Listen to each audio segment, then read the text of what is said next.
This is Gerardo Del Real with Resource Stock Digest. Joining me today is Capital Markets Advisor for K92 Mining, Mr. Bryan Slusarchuck. Bryan, Happy New Year. Good to be back at it. How are you? Doing really well, Gerardo. Thanks. Happy New Year to you, too.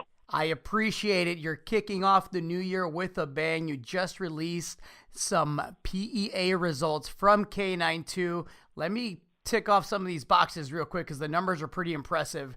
You have an internal rate of return of 350%, and that's based on metrics that could get you an NPV of 710 million pre-tax, that's US dollars, or 559 million after tax. The grades are amazing, and it's important to note, we talked a bit off air, that these numbers are based on what's happening on site, not a gentleman or a woman behind the computer sitting there coming up with these numbers, hypothesizing. These are real numbers from the operation. Can you go over the details, Bryan?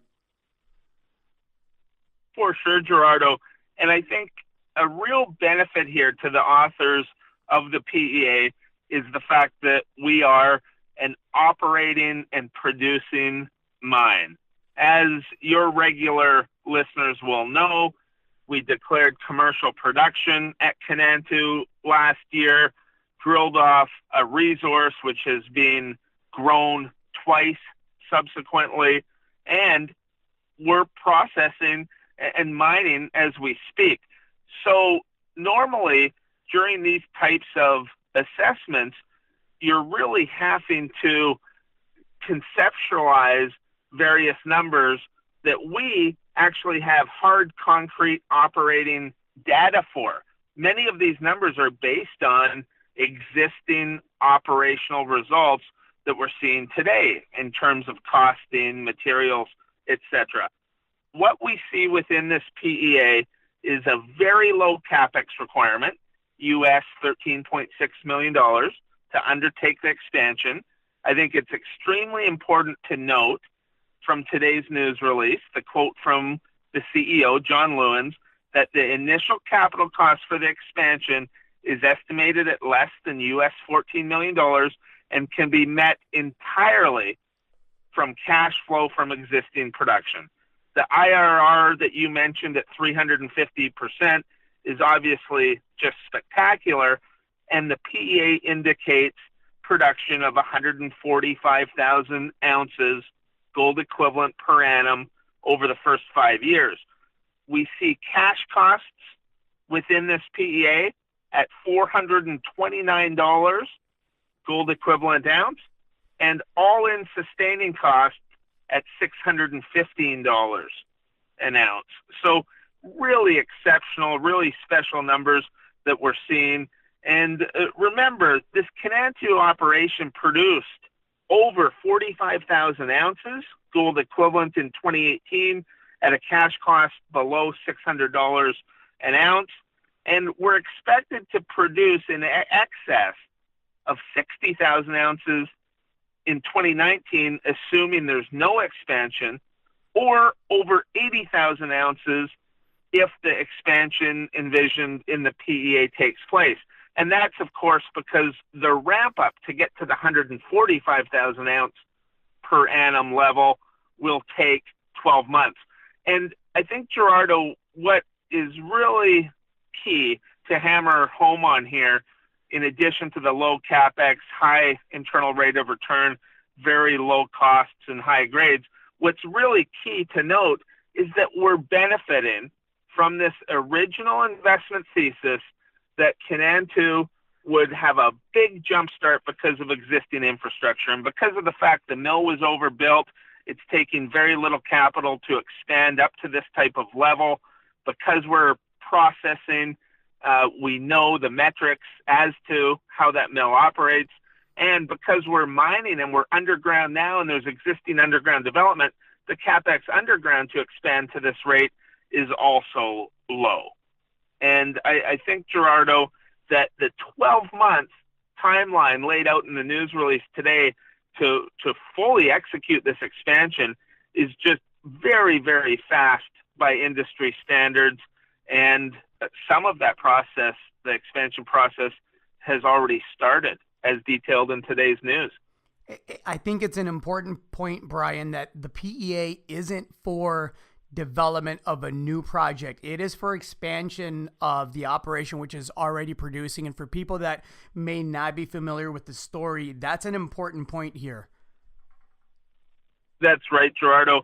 And there has been some great analyst coverage on this, with price targets ranging from $2 Canadian to $2.75 Canadian by the likes of Macquarie, Claris, PI Financial, really well-known names in the space. And these analysts have all been there. They've been underground. They've seen the processing facilities. I would encourage your listeners to take a look at some of that research. I would anticipate nice update notes based on today's exciting news release from the company. And outside of that, this is a start to 2019, but there are other catalysts in the very near term here. I would expect, based on the company disclosure out there, that in the very near term, we'll see final 2018 production numbers, we'll see 2019 guidance, a formal expansion decision, and of course, we'll see ongoing drill results from expansion and exploration drilling. We have 2 drills turning on site right now, and soon to be a 3rd drill. All of this, the drilling, the expansion work, the exploration work, all of this is happening because of the fact that John Lewins, the CEO, and his team in PNG have done a great job getting us to a cash flow positive position. And because of the fact we're cash flow positive, we've got a lot of flexibility as we execute and implement our business plan on site to grow the resource and grow the production profile in 2019. You've done an excellent job executing both on the production and exploration side. Your capital markets advisor for K92, I got to ask you about the macro backdrop and the setup for 2019. What are you seeing, and how do you feel about the gold space this year? Very constructive on the gold space. I think 2018 was a difficult year in the equity markets for gold companies, as we all know. I think that K92 over the past several months has really benefited from the fact that we don't need to raise equity. We're cash flow positive. In terms of that macro picture, I think other investors are starting to see gold as a constructive place to be. We've seen outflows from the funds cease in the precious metals space, and we're starting to see some selective inflows into these funds. And therefore, I think that what's happening out there is you are seeing savvy and first mover type institutions in the precious metals space start to take or add to some names that they already have within their various funds.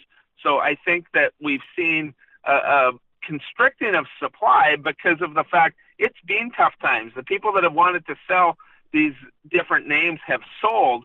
And now that we're starting to see an institutional nibble out there again in the broader precious metal space, these stocks can start to move higher on relatively low volume. And if we see a wave of generalists re-enter or enter the gold space, the moves in some of these gold equities can just be explosive.